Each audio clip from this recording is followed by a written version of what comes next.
Nothing contained in this podcast should be considered a substitute for professional medical advice. This content does not represent our respective employers and is purely the opinion of the podcast hosts. We are not your personal medical providers. Sorry, friends. So, if you have any questions or concerns or are seeking advice, diagnosis, and or treatment, please seek individual, personalized advice from a healthcare provider in your area. We are not liable for any risks or issues associated with using or acting upon the information contained in this podcast. This is intended for educational and entertainment purposes only, so enjoy the ride. Welcome to Medical Media Mixer. I'm Nicole Peniston, clinical psychologist. And I'm Tara Prisco, physician assistant. All right, so on our timeline of recording and real world timeline, our first episode is actually now launched. So we actually have real people, followers out there. Woohoo! It's very exciting. I mean, we definitely want more, absolutely, but it's pretty cool. So timeline wise, we recorded 4 episodes prior to even launching. So you'll see us, we'll talk about different things and you're like, it's not even that time of year anymore. Yeah, just go with it. Just remember, be nostalgic about that time of year. Exactly. So Merry Christmas, Happy New Year. We are in the new year. Happy New Year. Are we ready for 2025? I mean, even if I'm not ready, it doesn't matter. Time marches on. Yeah. So how was your time away in Nashville?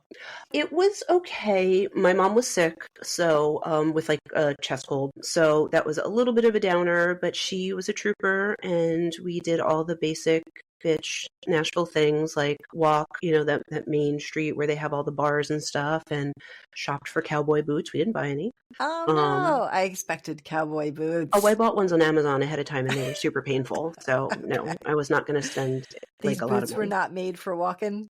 Not the pointy toe ones. That's the lesson I learned. They looked really pretty, but they did not feel really pretty. And then we went to the Grand Ole Opry. That was really cool. And what else did we do? We did like some city tours. We went to the Johnny Cash Museum, which I really liked. Deb had never seen Walk the Line. And I was like, are you serious? That's an amazing movie. It's great. I told her she had to watch it, which is funny because I'm not a big fan of Joaquin. Sorry. But I love that movie. And I thought he was phenomenal in that. And then we went upstairs from the Johnny Cash Museum was the Patsy Cline Museum. So we went to that also. Not as crowded, sadly, but it was a nice museum. And then we went to the Country Music Hall of Fame. That was pretty awesome. Got to see like all kinds of costumes throughout the years. We saw Elvis's gold-plated car. Okay. Gold-plated Cadillac, I think it was. Anything Dolly related? I like Dolly. Not as much Dolly related stuff. I was hoping we got to go to Dolly World, Dollyland, Dollywood. Dollywood, yes. Dollywood. Actually, that area is supposed to be really nice, though. Gatlinburg and Pigeon Forge, and like the just beautiful area. So eventually I do want to make a trip to there. Maybe we need to go with the podcast. Seriously. I mean, Dolly contains multitudes. I'm sure she's got some medical or some mental health stuff we could talk about. So I've been to Nashville once, but it was for a cheerleading competition when I was like 15. So there was no fun drinking bar things going on, but they did mistake our team for Team Hawaii because we had quite a few Filipino girls on our team. So like half the girls. Yes. And I guess people were like, you must be Team Hawaii because you have brown people. I'm like, oh God. Racism. We're from New Jersey. Sorry. Sorry that New Jersey is diverse. Exactly. But that was my experience. I didn't get to see too much. Yeah. We actually went to the Poconos for New Year, and we rented a cabin with the family, extended family. And it was 6 adults, 5 children, and 3 dogs. Was Mama P there?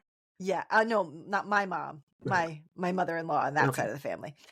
So it was fun. The kids, there was a game room, so they were like relegated to their area, playing pool and shuffleboard and stuff like that. And there was a hot tub. Nice. I had the unique experience of watching the movie Cats in a hot tub. The new movie Cats, the trippy one. It is the strangest. Oh my goodness! My kids love it because it's so odd. Weird.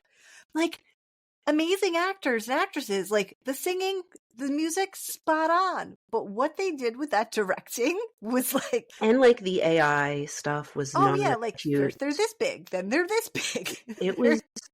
I remember watching it and thinking that I was high, and I was really not. Exactly. So I wonder what it would be like if you were high when you were watching it. Maybe it would be normal. I don't know. But my kids, it's a big running joke, so they had to show it to their cousins. So I sat in a hot tub and watched it on the screen. It's funny you say that. Well, my first memory of a Broadway show was my parents brought me to see Cats, and we had really good seats. So they were literally like climbing up to me, and I was terrified. Yeah, I mean, there's something about anthropomorphic cats. Especially when you're like 7. I was like, what is life? Honestly, living in the New York, New Jersey area, that commercial for the Broadway show I can on still hear the music. TV, right? Like that. Yes, it's such a part of our core memories of life. Like it's so strange. And the big yellow eyes, Cats. Yes. On Broadway. I actually think somebody I went to elementary school was in Cats. She was in a couple of Broadway shows. Nice. Shout out to Renee Marino. She was cool. She now does, I think she wrote a book. She does a bunch of other stuff now. What? And she was in the movie for Jersey Boys. Well, she was in the Broadway show for Jersey Boys. Uh-huh. And then she was in the movie with Clint Eastwood as the director. So that was pretty cool. Good for her. Hey, little Linden girl, St. Elizabeth, shout out. Jersey girl's getting it done. All right. So I'm doing a book today. Are you also doing a book? I am. And I made the very, very poor decision to start the book on Friday night. And it is Sunday, for those of you counting. But I actually did finish it last night. So is it the book I think we said or no? No. Different book. Completely different book. Okay. Totally different book that I forgot I owned. And I was like, I've been wanting to read this. Let's do this now. Okay. All right. So let me talk about my cocktail. Let me get my notes on my screen. Okay. So my cocktail, I'm going to post a picture on social media, and I will also try and put it on camera, maybe for a clip, because it's prettier than I think it's going to show up on here. It is called The Revolution, and it is based more on the book than the disease process. I want a disease drink. That's why I've got mine. It has gold glitter, edible glitter, and a black salt rim. Let me think. Now, does it taste anything, the glitter? I don't know. I haven't tasted it yet. Let's find out. Inquiring minds. The glitter doesn't taste like anything. Basically, I'll give you the ingredients, but it's essentially a margarita that's sparkly. Yes. So 3 ounces of silver tequila, half an ounce of agave, half an ounce of triple sec, juice from half a lime, half a teaspoon of edible gold glitter.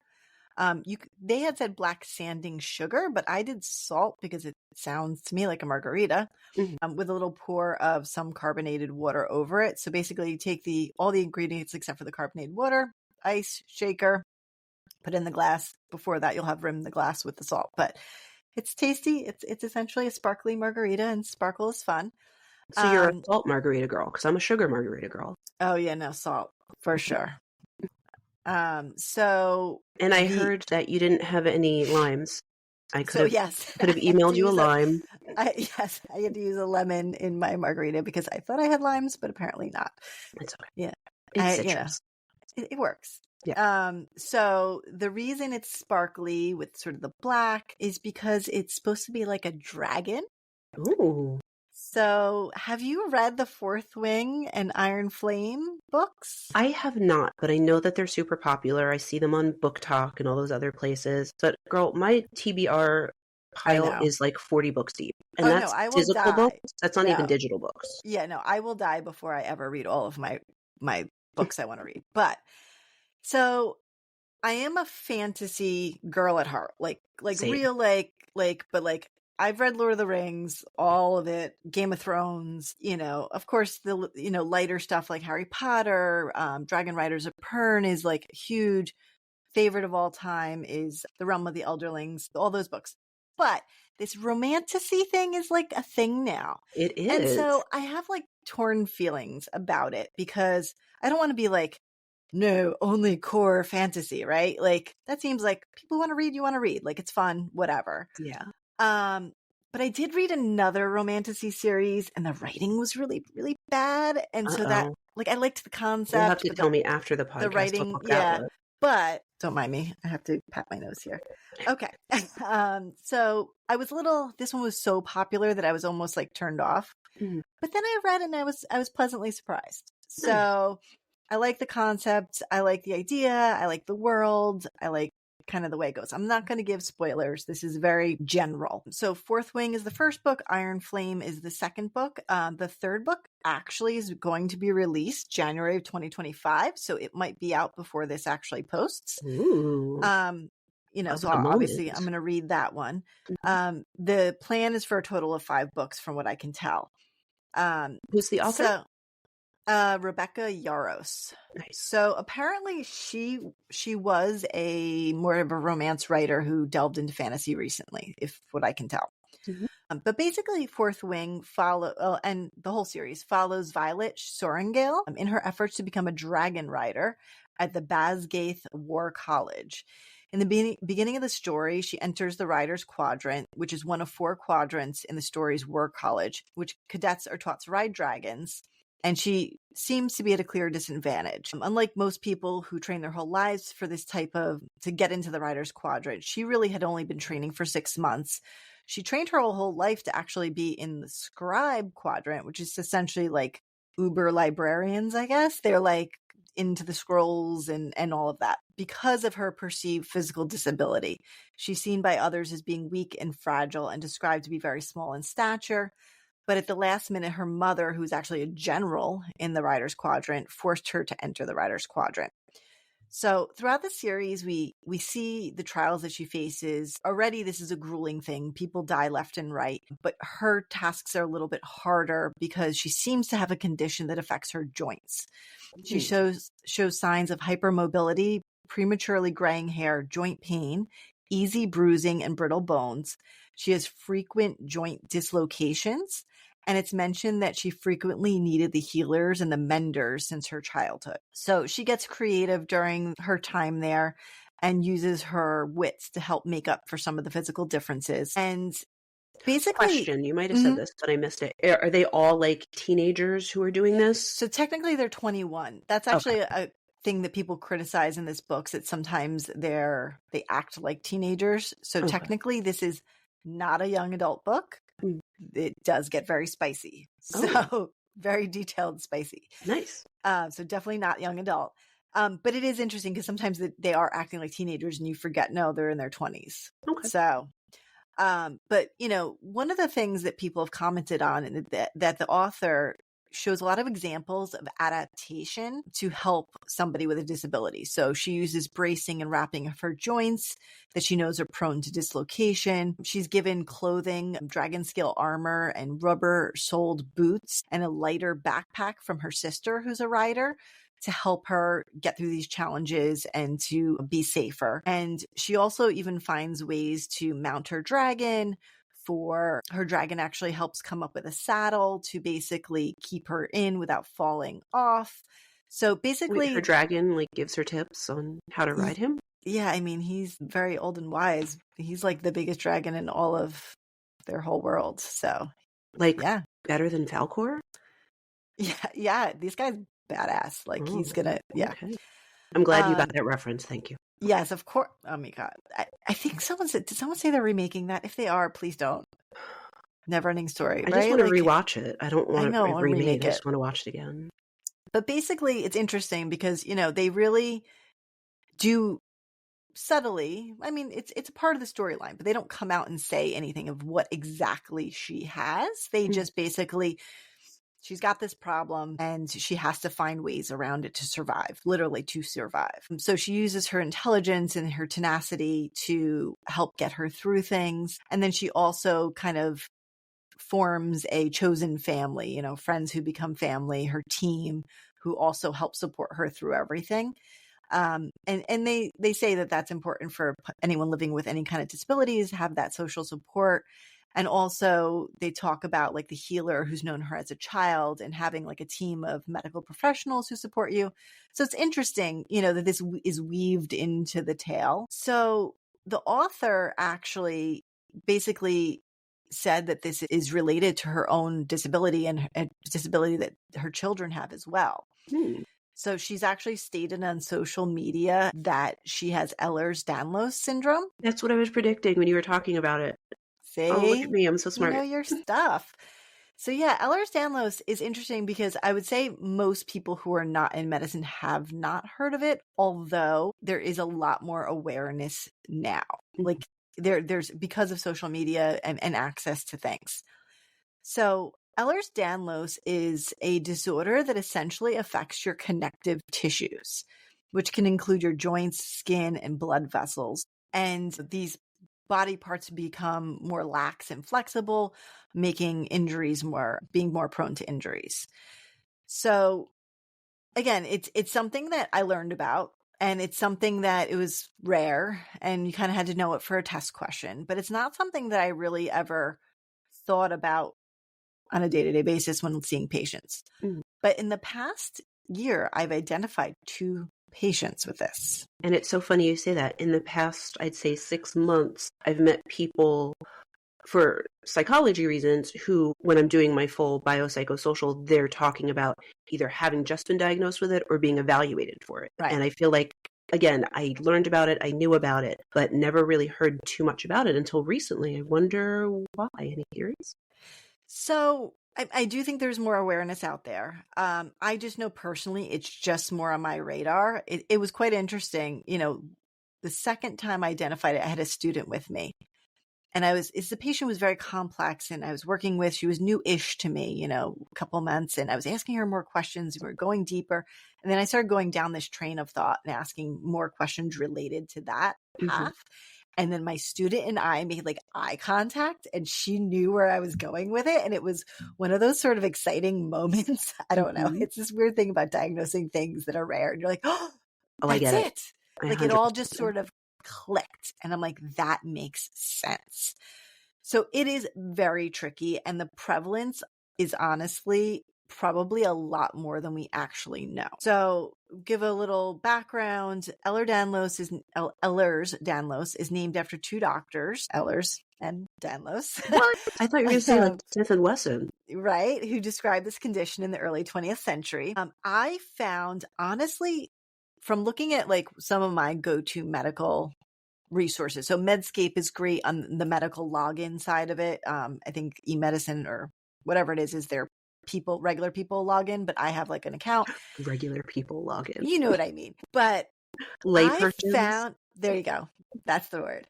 So I found actually that a lot of the information there was not as up to date or was kind of muddy and didn't really lay it all out for you. The Ehlers-Danlos Society is an amazing resource. Anybody who's thinking about this, go on there, or even if you're just curious, go on their website. They have these beautiful infographics that shows like the overlapping signs and symptoms in other disorders. And, because we'll go into the complexity of it. It's not a black and white diagnosis because there are actually 13 types.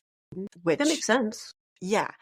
So, but their website, which is wonderful. And it also has where you can search for providers that specialize in it. So physical therapists, cardiologists, because we'll get into some of that, orthopedics, things like that. So a wonderful resource. I found that a lot more navigatable than my actual medical resources. So yeah, it's 13 different inherited clinically and genetically heterogeneous group of connective tissue disorders. So they all do have some sort of basis somewhere genetically, and we haven't identified the gene for each type, but for some of the types we have. And basically it makes you have poor coding in your DNA to make collagen and connective tissue properly. So connective tissues and collagens, there's all different types of collagens, and different ones may be in different parts of your body, hence your joints versus your blood vessels versus whatever. Versus your skin and hair when they exactly. market collagen for it. Exactly. Yeah. Taking collagen for this will do nothing, and probably for skin, hair, or nails either. But that's another story. So basically connective tissues is throughout your body. It provides support, protection, structure to your body. And so basically this just prevents those connective tissues from functioning properly. So the defect is present since birth, but some of the things aren't going to cause you an issue until you're probably older. And some of these things may seem typical in more of a child and wouldn't be a red flag for anybody because it's not causing a problem. So as far as the prevalence, like I said, we really don't know because people can go their whole life and never be diagnosed. Right. They're saying it's maybe about 1 in 5,000 for all of the types. The hypermobile, they're saying, is 1 in 5,000 to 1 in 20,000. Classical, 1 in 20 to 40,000. Vascular, which is the most serious, is 1 in 10, somewhere between 10,000 and 25,000. So it's really tricky. We can't really nail it down, and it's not a stone cold diagnosis. So it's a combination of a clinical diagnosis and sometimes genetic testing that supports that. Well, and I would imagine a lot of people who are seeking medical attention for these issues may be getting diagnosed with something else when it could be this underlying Ehlers-Danlos. Exactly. And I guess what becomes frustrating is, honestly, there is no one treatment for any of it. You're really going to treat all of the symptoms or the other problems anyway. But it does give you more perspective and things to look for. So let's talk about the signs and symptoms. Like I said, 13 types. We can't go into everything, but the hypermobility is one of the most prevalent symptoms. So joint hypermobility means a person's joints have a greater range of motion that is expected or usual. Sometimes it doesn't cause them pain or problems, but one of the things that red flagged me on one of the patients was like, yeah, I've dislocated my shoulders multiple times. And I was like, yeah, that's not typical. Maybe one time, one shoulder, not both shoulders multiple times.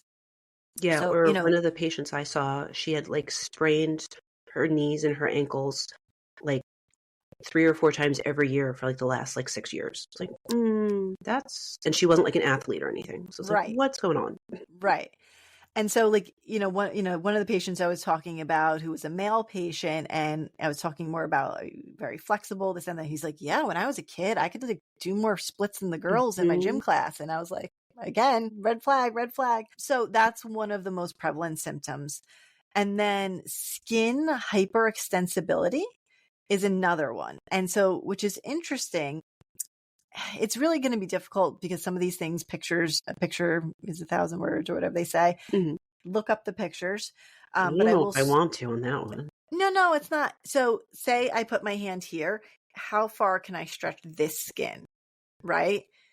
But yours is kind of stretchy. Well, I have hypermobility in my upper joints. See, I'm going to diagnose you. Just wait.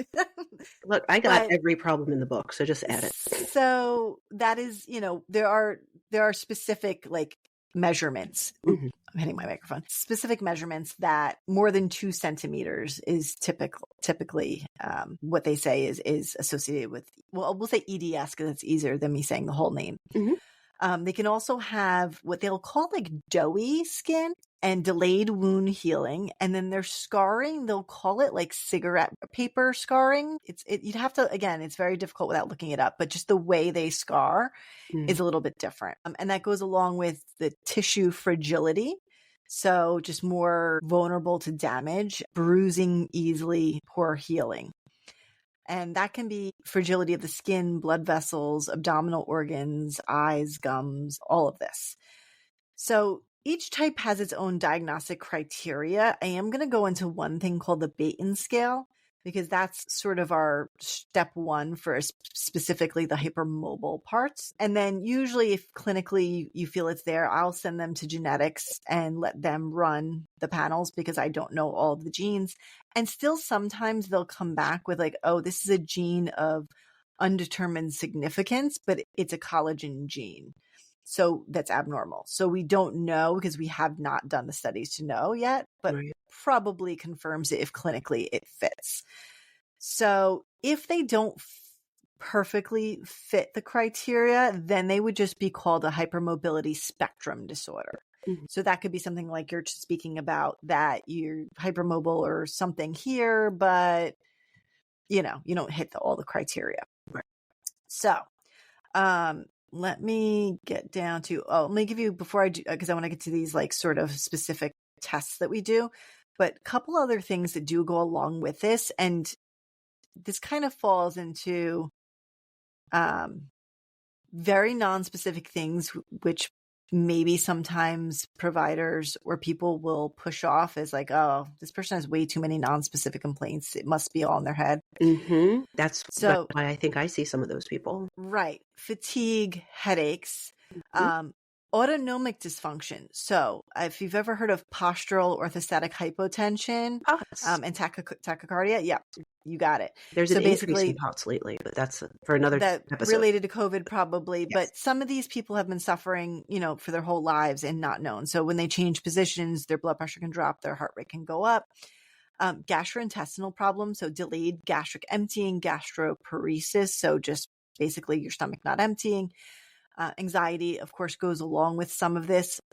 Chicken or egg there? Is the anxiety part of it, or is it caused by it? And then something else called mast cell activation syndrome, which is sort of related to allergic conditions, we'll say. I'm not going to say that I know everything there is to know about that, but it's associated with this. I recently heard of a celebrity having that. I want to say Kate Beckinsale has it. Maybe. I mean, it's one of these things that, like I said, this is one thing that social media is very beneficial for. It gives us access to these rare diseases and people starting to have some public knowledge about it. Yeah. So the Baton scoring system measures it, joint hypermobility specifically, and it depends on the age of the person, what is considered a positive scale. So in a child before puberty, they need 6 positive markers, whereas a just middle-aged adult only needs 5 because children are inherently more flexible than adults. And then an adult over age 50 only needs 4 to qualify because you tend to just become less flexible as you get older. So I'm going to do some of this on camera. I'm not sure how much of it we're going to use in social media posts, but please definitely go to the Ehlers-Danlos Society because they have great pictures and infographics of this. So the first one is your pinky. So what you'll typically do is you're going to rest your pinky on a flat surface. Obviously, you can't see my desk, so we're going to do that, we're pretending it's on a flat surface.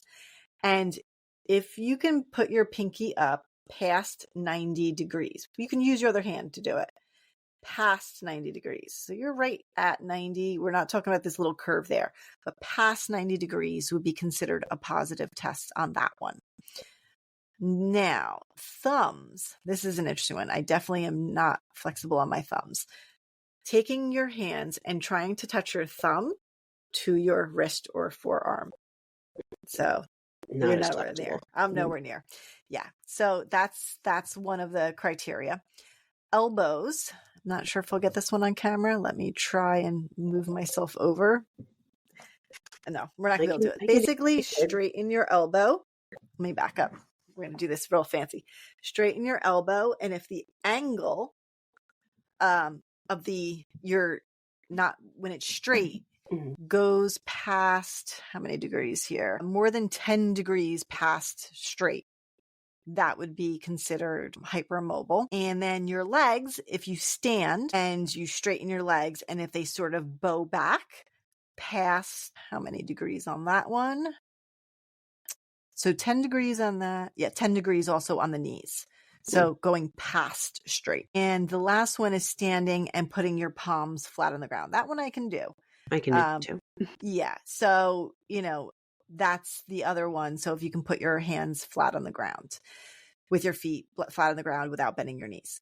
So that's sort of like step 1 in sort of thinking about it. And then we go into all the other questions, like we said, the skin, the bruising, all these other things. So like we mentioned, 13 types, the hypermobile type being the most common, classical EDS being sort of second in line there. And that one has some more of the skin issues, but vascular being one of the most dangerous. So vascular, because they can actually have aneurysms, dissections of major arteries. They can actually have perforations of their intestines. So that one is very important to identify early and to have basically a multidisciplinary team to follow you. So again, 13 types. We're not going to go into all of them. Go to the website. It's fabulous. How is it managed? Like I already alluded to, a multidisciplinary team. So cardiology, orthopedics, psychiatry, psychology, physical therapy, occupational therapy, sometimes an allergist, sometimes a neurologist.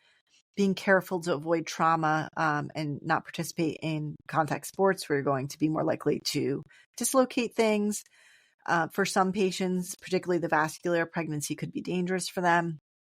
Bleeding risk, actually, there is, if they have that tissue fragility, they could be more at risk of bleeding during certain operations. And then, of course, like we alluded to, the depression, ADHD, OCD, and actually autism are also correlated with this. Again, chicken or egg. I mean, we know autism is genetic, but the others, and ADHD too. But, depression, anxiety, some of these things, is it because of living with a chronic disease, or is it actually due to the underlying pathology of the chronic disease? Right. So, I mean, it's something that now that it's on my radar, and sometimes it gets like that with rare diseases, once you see it, you're looking for it. Yeah. So I think that's why from patient 1 to patient 2, I was like, all right, you know what I mean? I think this one is it. And I bet now that it's on my radar, I will probably find more. But again, it's how much does it affect their life? And that's what matters most. So the second patient, it is definitely affecting their life significantly. I'm trying to help them develop that multidisciplinary team so they have the right people in their court, because they can often be kind of brushed off as like your crazy mom, crazy girl, especially crazy woman with multiple complaints. And so I'm trying to help them advocate for themselves. Does it occur more often in women than men, or kind of equally? It does not, because of the genetics. It does not have a sex predilection, whatever the word is. Predilection? There you go. I'm like bad with words on the podcast. In real life, I swear, I have an amazing Wait, this vocabulary. isn't real life? Vocabulary is like great, but my pronunciation is off when it comes to this. I got you. So it's interesting, to see a character in a book who's subtly or not so subtly with one of these disease processes. So it was interesting. Books were fun anyway. I didn't read them for the podcast. I read them for fun and then came up with the idea. So, nice. Ehlers-Danlos, look up their website. Maybe you can diagnose yourself out there if you're listening, because a lot of providers don't have it on their radar. So it's something to think about. Nice. And that's what I got. So what do we got from you? I'm going to drink my cocktail now. Yes, I almost drank all of mine while I was listening to yours. So the name of my cocktail is the Insomniac, because I will be talking about insomnia. And the Insomniac is, if you like an espresso martini or something like that, you're going to love this. I'm really enjoying this. It is 2/3 of an ounce of vodka, 2/3 of an ounce of hazelnut liqueur like Frangelico, 2/3 of an ounce of coffee liqueur like Kahlua, 1 ounce of espresso, 1 ounce of half and half. You drop that all into a shaker, add ice, shake vigorously for about 12 seconds. Double 12 strain. seconds. You have to count? I counted, and it came out delicious. Double strain into a chilled cocktail glass and garnished with coffee beans. I like it. And that was courtesy of drinkinghobby.com. So the book that I'm going to talk about today, that I did read for the podcast, but I actually already had in my to be read list or pile, and I just looked through the pile and grabbed it, is called Blood Orange Night, My Journey to the Edge of Madness by Melissa Bond. And this was published in June 2022.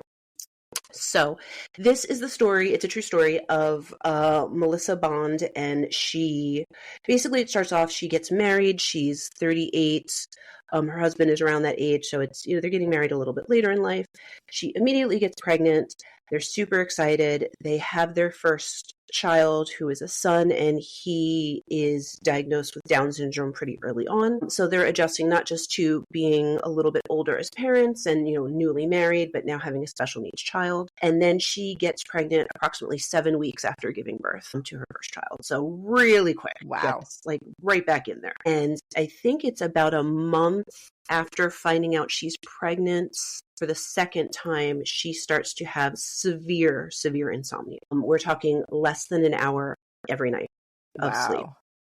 And so this goes on for a couple of weeks before she decides to seek treatment. Because she's pregnant, many doctors won't prescribe her anything, especially since she's still in her first trimester. So she's really struggling. And then she comes across a doctor who begins to prescribe her benzodiazepines. So they start off giving her, I believe she starts off with Klonopin, whichever one is fine to take after your first trimester. She takes during her pregnancy. And then after she gives birth, the insomnia persists. And so then she gets shifted to Ativan. And I'll go into the drugs in a moment, but basically she's following the doctor's orders. She's taking the medication It works for a couple of days, and then she's back to the 1 or 2 hours of sleep a night. And now she has 2 babies, and she gets laid off from her job. So now she's unemployed, big stressors. So she's really struggling. And then her dose from Ativan pretty quickly gets up from 2 milligrams to 8 milligrams, I believe, which is an extremely high amount, which we'll get into the dosages in a minute, and you can weigh in on that. And so in about a year and a half of taking that high dosage, she starts to have some very, very significant problems. She starts having muscle weakness, falling, difficulty concentrating, hallucinations, and then just it's no longer effective for sleep. She's getting at max 4 to 5 hours of sleep a night on a good night. Can I ask what year's time period in the world this is? Yes, so it was 2008. Wow. So not as long ago as it should be. Yeah, someone giving benzos to a pregnant or new mom at those doses in modern times. Wow. Yes. And it's kind of funny, the way that it starts is that she's briefly prescribed something, and then the doctor is kind of like, you got to look into stuff. So she finds another doctor who is kind of just handing them out like candy and up in the dose, and is not around, is not really following her appropriately or properly. And she doesn't go too much into this doctor, other than the book does end with saying this person is still in practice and has no medical violations, even though she filed a complaint. And so essentially what happens is she is now addicted to these benzos and has to go through the very, very dangerous and difficult withdrawal weaning off period. So she works with a specialist in addictionology. Apparently that's a field. Addictionology. I would say in addiction, but throw an ology on it. That's how she referenced this doctor in the book. Just throw an ology. So she works with this specialist who, over the course of another year and a half, so now this is 4 years that she's been going on with this, helps her basically titrate down to I believe at the end of the book, she's taking 5 milligrams of something else that's safer. Whatever you would switch someone to when you're trying to get them off of. Typically, I would go, in my practice, typically you're seeing Xanax, and that's the shortest acting. So you would change them to a longer acting like Valium or Klonopin. So I believe she goes to Valium. Yeah, which is diazepam. And then you would use that to wean them off, because it would be less of a sharp withdrawal, because of the long half-life. It sort of naturally tapers in your system, and it's easier. And I will say, all of that was beautifully described in the book. I didn't remember it all. Look, guys, I read this book in a day and a half. So I was going through at hyperspeed. But I got the point was that basically in order to drop down her dosage in a safe way, essentially what's happening is when she was on the Ativan, it messed up all of her neuroreceptors, specifically the GABA receptors. And so what that's doing is it's putting a slowdown on all of her bodily functions. And so if she goes off of that too quickly, then she uses the analogy of like a traffic light. It then gives all of those receptors a green light, and then everything kind of goes at once and crashes and burns. It can lead to seizures, stroke, coma, death, lots of really serious issues. Very dangerous, yeah. And it's extremely difficult to get someone off of those medications because of that high danger potential. Basically, someone could start going through withdrawal as soon as the medication is out of their system. So as soon as that half-life is up, they can immediately go into withdrawal. And so it takes her almost 2 years to drop down to a low dosage. I believe it was 5 milligrams of Valium, which also still has an addictive potential. But at this point, she has so many other medical issues and problems due to that addiction that that's the only way that she can really physically function and be at her best, is to still be taking that 5 milligrams of Valium each night to sleep, because the insomnia had persisted after all of it. Obviously, once she's getting healthier and they're titrating down, a lot of the symptoms are getting better. So not as many hallucinations. She's not falling. She's not injuring herself. She has more mental clarity during the day. But it really is a very long struggle. And I think the larger concept that she's trying to talk about in the book is that these are very dangerous medications that even a lot of doctors don't fully understand how dangerous they are, because all of the studies just say like, oh, well, only use this for about 2 weeks and at a low dosage. But none of them say what happens if you do it longer, or what happens if you do it more. And then there is a little bit of a preachy part of the book about how it's, big pharma, which I'm sure that is part of it. But it does seem like, from reading it from a perspective of understanding the pharmaceutical companies, understanding doctors and medical professionals, I think the research is just not there. And so Doctors who are diligent stick to that short-term use, low dosage. And then those who maybe are not as diligent or are really looking for those hardcore studies, it's not out there. So they're just kind of prescribing and then seeing what happens. The other issue, too, that she compares benzodiazepine addiction to the opioid epidemic is the opioid epidemic started getting addressed because people were dying. People are not dying immediately from benzo addiction. It's a slow burn over time, and then they're slowly breaking down and dying, and it's not always connected immediately to the benzo addiction. And so it's harder for people to track. It's harder for people to understand. She talks about a lot of shame with being stuck on these medications and just wanting to be able to function and be a mother and be a wife. And so it's a really good book in talking about both the emotional turmoil and also the medical, the physical addiction potential and reliance on these medications just to be able to sleep at night. So that's the book. I have some pretty strong feelings about certain characters in the book. It is her real life story. She's changed names and things like that. But I'll leave it up to the readers out there to figure out who I'm talking about. But it's pretty clear there's one particular person in her life that is just kind of a big old jerk about. Like, really, dude? Really? So what's interesting is there was a time where everybody got Xanax, Ativan. Yeah. It was given out like to water and mostly to women. Mm-hmm. We'll talk a little bit. Helper.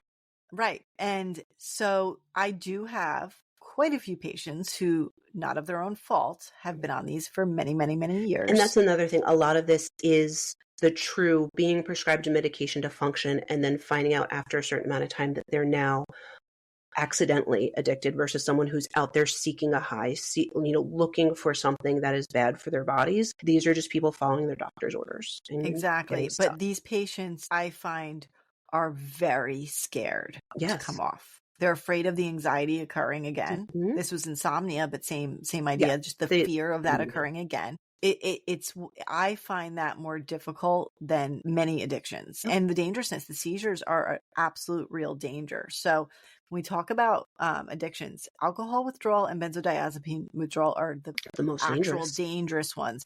Whereas opiate withdrawal, they say you feel like you're going to die, but it will not kill you. Right. It just feels really bad.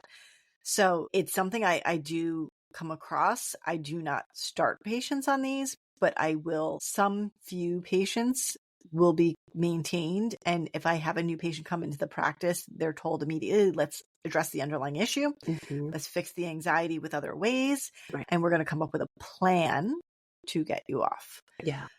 And it becomes tricky when they're elderly patients. And I'm like, oh my goodness, fall risks and all these things. And you've been on this for 40 years. And what am I going to do with this? Yeah, absolutely. So I'm going to go over first just an overview of generally what insomnia is. Then I'm going to talk about a couple of things that come up in the book that are very rare and uncommon. But if someone is really having this severe level of anxiety and they're starting to do research, these things might pop up. So I want to talk about them. Mm-hmm. But in general, the typical adult needs between 7 and 9 hours of sleep each night. That's dependent on several different things. But usually as we age, our sleep needs change. So that's, I'm not going to go in depth about all of that. But for a grown-up, 7 to 9 hours on average is what we need.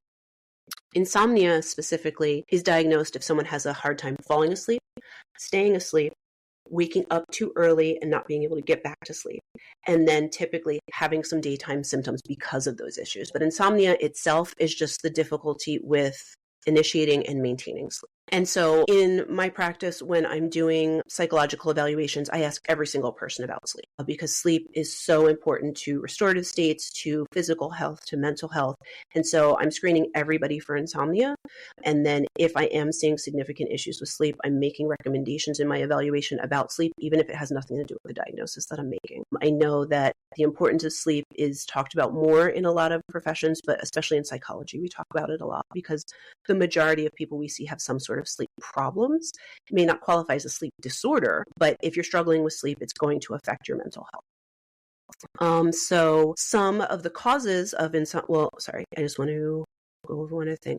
Daytime effects of insomnia can be delayed reflexes, irritability, slower thinking, difficulty concentrating, not being able to work or participate in social activities, trouble with your memory, or just feeling tired, sleepy, sick, all that, stuff that everybody feels when you just don't get a good night's sleep. Most of the people that I have seen who have what we would diagnose as insomnia are probably getting on average between 3 and 5 hours of sleep. So it's not, what we're hoping for, but it's not as severe as this woman's talking about in this book. I kept like waiting for them to be like, jackpot, this is the diagnosis. This is the weird thing that's causing 1 hour of sleep a night. They never come to it.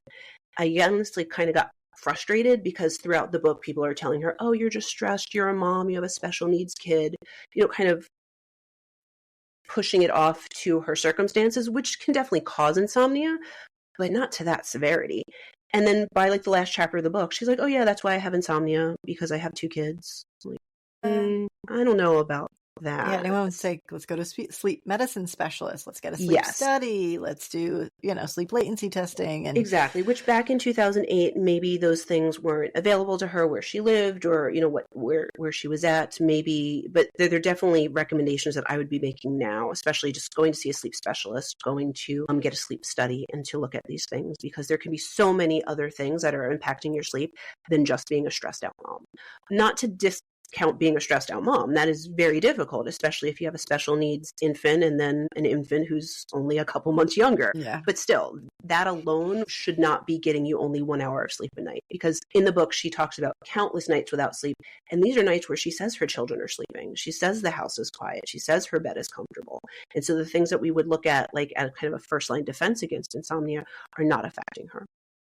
Sleep hygiene, as we call it. Yes, which I'll talk about a little bit at the end. So some typical causes of regular insomnia, the insomnia that most people may experience at least once in their life, would be stress, changes in your travel or your work schedule, poor sleep hygiene, sleep habits, eating too late at night because your body is maybe uncomfortable while you're digesting if you're trying to go to sleep right after that. Mental health disorders like anxiety and depression can absolutely impact your sleep. So can PTSD and other mental health conditions. It can be a side effect of medication, can be insomnia, or even if you're taking medication for it, it can make the insomnia worse. A lot of other medical conditions like chronic pain, cancer, diabetes, heart disease, asthma, sleep apnea, any GI issues, thyroid issues, that's a huge one.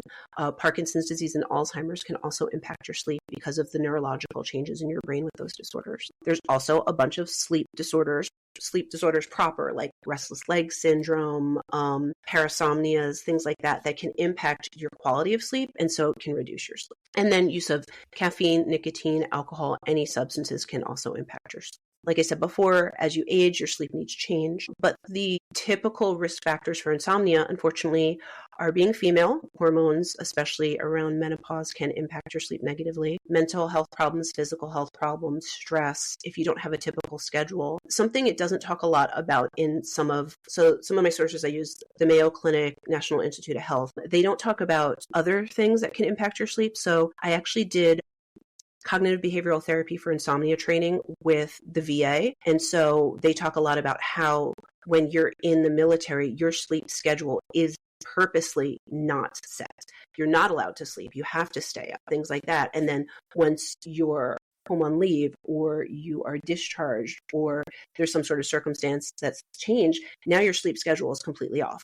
And so now you have to restart. And so sometimes insomnia is kind of purposeful, but it's not like, oh, I work a night shift. It's more than that. It's more significant than that. So some of the typical treatments for typical pharmacological interventions for insomnia can be benzodiazepines, like we talked about. Melatonin is one that a lot of people go to, but that, and I'm not going to go into the details of all these drugs. We're just kind of talking about general treatments. We talked about benzos equal bad. Again, the medication itself works. It's just not meant for long time use, and it's not meant for high dosages. It's, if you're like when I was taking my licensing exam, I had insomnia because I was anxious. So, I took a couple times, to sleep at night. That was it. It wasn't like I was taking it every single day. It wasn't like I was taking high dosages. And after that prescription ran out, my doctor was not going to refill it. And that's the way that it should be done, because the addiction potential with certain things like Ativan especially, you can become addicted after about a week of daily use. So it happens very quickly. So you want to be very careful with that stuff. But I also don't want people freaking out and be like, I've got it in my medicine cabinet and I use it once a month. That's using it as prescribed. Appropriate. That's right. appropriate. That's appropriate. Use. Yeah. Some non-benzodiazepine drugs, which are also working to address the GABA receptors in your brain, can be drugs like, I don't remember the brand name, so I just have the generics. Ambien, Zolpidem? Yes, I was going to say Zolpidem. Zolpidem is Ambien. Yeah, which everyone knows the name Ambien. But I've also heard terrible things about Ambien. So sleepwalking? Yes, sleepwalking is a big one with Ambien, and that can be very dangerous. But that's for another episode. I have a whole movie about that. Sleepwalking? We can definitely talk about that. And the other thing with Ambien is actually years later. That was a kind of big pharma drug. The others were all generic for a very long time. But Ambien was like, when I first came out of school, that was like it. They were there. I remember the commercials with the little purple butterfly. And I thought that was the Rosarum commercials, but maybe not. But it was big. And later they have now reduced the dosage for female patients. It used to be 10 milligrams for everyone, but now it's 5 for females. So that was later post-marketing because of the side effect potential at the 10 milligram dose. So we have to be very careful with things like that. And that one again is not necessarily, I don't know that we can describe it as addictive, but it's that it's dangerous. When you stop using it, you cannot sleep. So it's not correcting the actual problem. Exactly. And then a lot of these other drugs, so there's the dual orexin receptor antagonist, or DORAs. They can also be helpful. They're long-acting, but then they can cause daytime sleepiness and have a lot of adverse side effects. So they're not necessarily the first thing that someone's going to go to. So some of the side effects can be hypnagogic and hypnopompic hallucinations, which, again, that's a whole nother episode, but it's basically when you're not fully awake or not fully asleep, and then you're starting to hallucinate things because your brain is in between that wake and rest cycle that initiates sleep. You can have cataplexy-like symptoms, sleep paralysis. It can interact with a lot of drugs. It's not used for narcolepsy. So a lot of times these medications, they're only used for such a small amount of time. Most people may not even have heard of them or use them. And then there's other medications. So there's Melatonin, which is basically a synthetic of melatonin. We know that that's the Rosarum. Yep. Yes. That one, if it got covered more, I'd use it more. But never had really good insurance coverage. Yeah, that's another thing. Some of these other medications might be safer or might be more effective, but if your insurance isn't going to cover it, then that's you're kind of stuck in a bind with that. Doxepin, which is a selective histamine receptor antagonist. I guess that. And again, I'm not going deep into the drugs, but I'm assuming that is what is probably close to Benadryl, and that's why people always say to take Benadryl for sleep, which we know that's not appropriate. Right. It's first generation antihistamine. So Benadryl, the Doxepin, and hydroxyzine we use for anxiety and sleep sometimes. So once in a while, I mean, I've been known to take Benadryl if I'm going like on vacation in a weird place and I know that I'm not going to sleep, I'll take literally a half of a 25 milligram Benadryl, so 12.5, which is less than a child's dose. Right. But you have to be careful because there are a lot of side effects, especially the next day, because it does not clear from your system. Exactly. And so you have to be very careful. Yeah. And then there's a lot of off-label prescription uses. So they're FDA approved, but they're not approved for insomnia. So a lot of the antidepressants. So trazodone is technically an antidepressant, but a lot of people take that for sleep. Mirtazapine, gabapentin, and then some antipsychotics. Seroquel. Seroquel is a big one for sleep people use. I personally do prescribe trazodone quite a bit for sleep because it is generally very safe. Yes. Yeah. And then the mirtazapine, also known as Remeron, we use a lot in the nursing homes because it helps with sleep, but it also helps with appetite. And these patients tend to have, if they have Alzheimer's or something else, it tends to be safe, increase their appetite, help their sleep. So that was an alternative that we did use quite a bit. Right. And then we already talked about Benadryl, antihistamines, which can cause sleepiness, but it's really not what they're supposed to be used for, but people are using it for that. And then we all know, I'm not going to go down the rabbit hole of supplements and what's regulated and unregulated, but some of the ones that I'm sure a lot of people hear about these days are ashwagandha, chamomile flower, magnesium, glycine, L-theanine, valerian root. I used valerian root once. That stuff knocked me out. I was like, whoa. So I only used that once, but it worked. But I didn't like the way that it made me feel. Melatonin, like we talked about. And then we know that sometimes people are using recreational substances, THC, CBD, things like that, which I know that there's more and growing research about the effectiveness of that, but it's still not fully regulated for sleep and things like that. Yeah, I mean, it'd be nice if cannabis could get actually studied, but because of the federal laws conflicting with the state laws, we can't really get good studies. I think that there is a place that maybe they could absolutely find some ways to use this therapeutically, but we just don't have enough information. Not yet. I think we're moving in the direction, but it's going to be a slow roll. There's a lot of red tape, a lot of politics around it, but I think at least we're kind of one step in that positive direction versus, people not talking about it at all. And then a lot of people recreationally, they'll have a glass of wine at night to relax and go to sleep or things like that, or have a drink. And so people are doing these things, but it's not really the most effective, and it's really not addressing why you have the insomnia. It's just kind of knocking you out until the next day, and then you start all over again. Right. I mean, not that at our age we drink like we did when we were younger, but I do remember after a night of partying, maybe you're knocked out for the first half of the night, but that second half you're very restless. It is not good for your body. You are just a mess.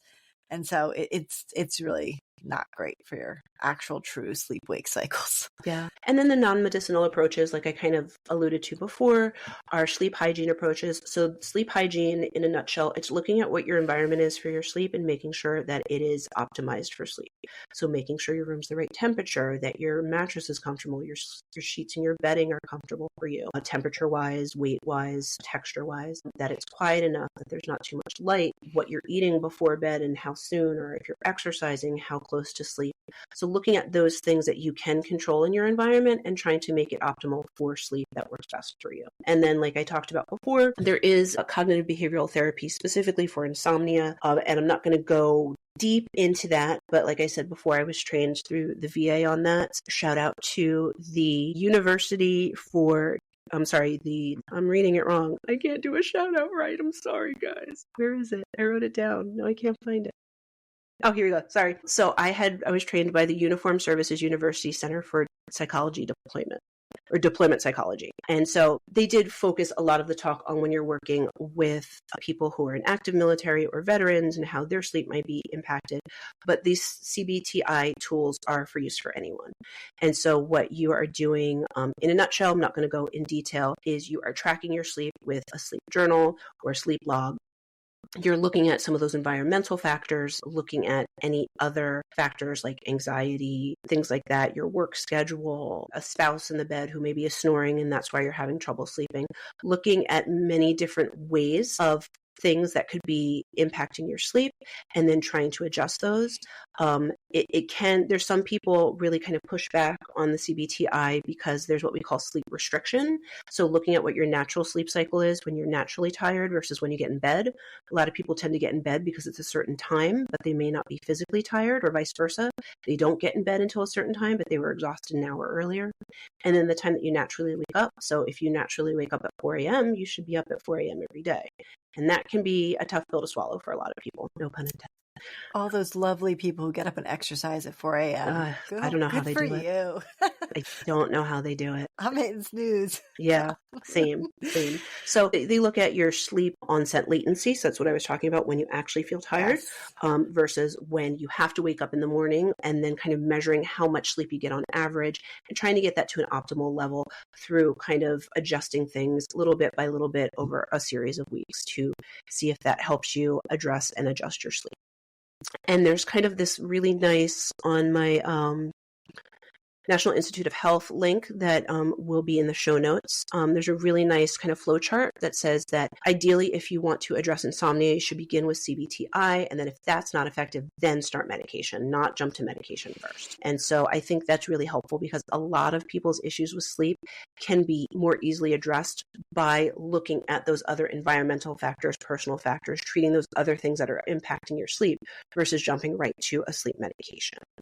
So what, the problem, I guess, because again, primary care first line, can't get someone into a psychologist. I don't know if that psychologist is certified in, TI. And so, what recommendations can I start with? Like I say, the dark room, similar time of night, no screens. I know that's a huge one. But what else can I get patients started with? Because it may take time for them to actually get the right therapy. So I think the first thing when they're coming to see you in primary care, ruling out those medical issues, those possible psychological diagnoses, because if there's something else that needs to be treated, even the best sleep hygiene or the best CBTI is not going to address if somebody has GI issues, if somebody has heartburn and reflux that's causing issues at night. So really doing the full medical workup before saying, hey, you need therapy for your insomnia. Okay. And I am ordering sleep studies because sometimes patients fall asleep but then wake up and they don't know why they woke up, and sometimes that is sleep apnea. The one company I'm using now does home sleep studies, and they actually also have an insomnia type that they can run. So I haven't used that one yet, but that's something new that I'm going to start doing. I am looking for sleep apnea. I've recommended patients to do like meditation apps on, things like that. I don't know a great one to recommend per se, but I'll be like, hey, there's a million of them out there. Find one that works for you. And it's hard to keep up. There's so many out there and more come out every day. So it's kind of hard to keep up with that. But I think that's really in primary care where I would start, is making sure that you've fully ruled out those other things, because a lot of times people will get referred to psychology or get referred to a sleep study, but then they're like, well, they've got serious GI issues, like address the GI issues. So trying to look at everything and then go from there. And then also, working as a team. There's so many times I see people and then I try to reach out to their primary care or, their sleep study or something like that. And it's really hard to connect with those other providers. So if you are referring, making sure that you're following up and seeing if you're working in that team approach and we're not, accidentally giving people opposite things to do. True. And then the last thing I want to talk about that came up in the book, and it's extremely rare, but you know how I love something rare and sexy sounding, is fatal familial insomnia. Have you heard of that? Fatal? Fatal, yes. Have you heard of that? I don't think so. Yeah. So it's extremely rare, but it is a genetic degenerative brain disorder, which starts off with an inability to sleep, so insomnia, that could start off as mild but progressively worsens and leads to significant physical and mental deterioration. So this comes up in the book, and it's kind of like a throwaway. Like she says it to a doctor, and the doctor's like, no, you don't have it, but did not even assess for it, which I'm like, after having read the whole book, and she does end up having some other severe medical issues. She has a stroke at some point. So like, they really should have checked this stuff out. But I would have been like, I don't know enough about that. Yeah. Let me get back to you. Yeah. Basically the doctor was like, no, you don't have that. Let me refer you to neurology. Yeah. So it's FFI, fatal familial insomnia, and familial because it is genetic, but it's extremely rare. And then there's also a related disorder called sporadic fatal insomnia, or SFI. That one does not have the gene, but both of them end up having difficulty with the production of a certain prion protein in the brain that causes the difficulty with sleep and the degeneration of things in the brain, which then ultimately lead to death, unfortunately. Like I said, it's extremely rare. It doesn't come up that often. You would have to have genetic testing for it and a lot of other imaging to identify that's really what's going on. But it is a real thing. And obviously not a lovely prognosis. It says it right there in the name. But once people are diagnosed, usually they end up passing away between 7 months and 70 months after diagnosis. Oh, wow. So yeah, it's pretty rapid. One of the sources I closed some of my windows, said that it's typically diagnosed around the age of 40. So again, that's where that woman in the book was, around that age. And then it can, like I said, starts off with insomnia, gets progressively worse. The lack of sleep leads to significant physical and mental deterioration. So weight loss, confusion, difficulty regulating your body temperature, sweating, trouble breathing, trouble regulating your heartbeat. And then your autonomic nervous system just goes haywire. And it's a quick, but it sounds like a very scary and very upsetting decline. So that is, and then it says FFI is classified as a transmissible spongiform encephalopathy. Or a prion disease. So wait, I thought prions though are infectious. I thought, but this is saying prions are a protein. Certain of them are infectious. Right. So there's different prion diseases like Creutzfeldt-Jakob disease. Right. Otherwise known as mad cow. Right. Yes. Yep. So I don't believe all prions are infectious, but certain ones are. Yeah, That makes sense. I don't know. I don't know enough about this. Yeah. It'll be on my rare disease radar though, because I do have like rare disease radar. I'm definitely always looking for the thing. And it's so funny you said that, because the site that I got all that information from is rarediseases.org. See? Yeah, which has a wealth of information on it, and it's updated pretty frequently. This was last updated in July of 2023. So looks like every time they do studies on this stuff, they're updating this site for both professionals to access and also the general public. Yeah. Nice. Like I said, special login. Yes. You know, the insider I login for I don't have any professionals. special logins to anything. All right. So I think we've covered quite a bit today. I think we have. You know, we have more to come. I think that hopefully we have some more followers. Tell your friends. Let's get some international Tell your mom, followers. tell your dad, tell your sister, tell your coworkers. Help your mom download it. Yes, I did. You know, Hopefully even a friend of mine, I had to like send like a link, like this is it. And I they sent were her the link. She still didn't know what to do. So I just yeah. So I mean, we are for sure now. We are on Apple Podcasts, Spotify, iHeart, Amazon, Podbean, and then there were 3 new things from Podbean. There were other websites. I'm not going to remember their names, but a little bit. If you Google us, I'm pretty sure we're going to be there. We are on Instagram, Medical Media Mixer, TikTok, Medical Media Mixer, YouTube, Medical Media Mixer Podcast, Pinterest. Yes. Medical Media Mixer board. It's a public board. I don't really know how it works. I just love Pinterest, so I made one. It's probably dumb, but I don't care. It's there. It's the things we know how to do. We're figuring it out. Yes. Email. And yes, we've got our email at medicalmediamixer@gmail.com. Send us a message, give us feedback, let us know what you think of the podcast. Give us any suggestions of things you think we should cover. Yeah, we would love to do one day, have enough information for a listener's episode. That would be a lot of fun. That would be very cool. Involve everybody in this. And I think, you know, we'll have some more interesting stuff for the next episode. We had a little meeting. We're collaborating. We're ready to go. Yeah. We're All off. right, We're doing this thing. Yeah. Thank you for listening to Medical Media Mixer. The perfect cocktail. Cheers.